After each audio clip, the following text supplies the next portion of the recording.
Ahmedabad SOG crime બ્રાન્ચની ટીમે બાપુનગર વિસ્તારમાંથી 8 કિલોથી વધુના ગાંજાના જથ્થા સાથે 2 આરોપીઓને ઝડપી લીધા છે. બાપુનગરમાં રેહાન મસ્જિદની સામેના તૂટેલા મકાનમાં આરોપીઓ ગાંજાનું વેચાણ કરતા હોવાની બાતમીના આધારે પોલીસે અહો દરોડો પાડી મોહમ્મદ તાહિર અને કરણ કોકુલવારને ઝડપી લઈ તપાસ કરતા તેમની પાસેથી 8 કિલોને 142 ગ્રામ જેટલો ગાંજાનો જથ્થો મળી આવ્યો હતો, જેને પગલે પોલીસે બંને આરોપીઓને અટકાયતમાં લઈને પૂછપરછ કરતા તેઓ આ જથ્થો સિકંદર અહેમદ પાસેથી લાવ્યા હોવાનું કબૂલતા પોલીસે તેને ઝડપી લેવા ચક્રો ગતિમાન કર્યા છે.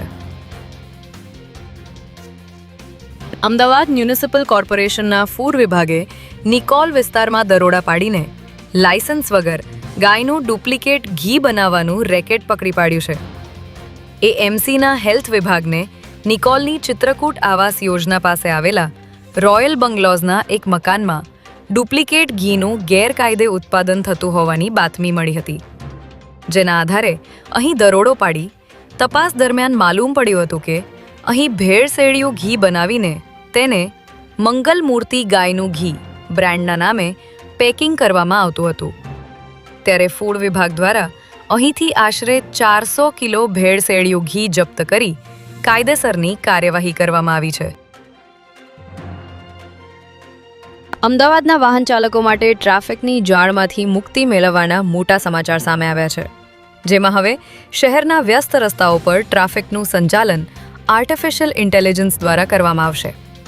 મ્યુનિસિપલ કોર્પોરેશન અને ટ્રાફિક પોલીસ દ્વારા એડેપ્ટિવ ટ્રાફિક કંટ્રોલ સિસ્ટમ અમલમાં મૂકવામાં આવી છે.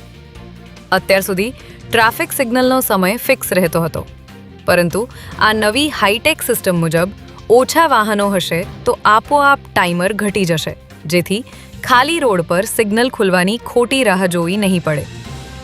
હાલમાં શહેરના સૌથી વધુ વ્યસ્ત એવા 10 જંકશનો પર આ સિસ્ટમ કાર્યરત કરવામાં આવી છે.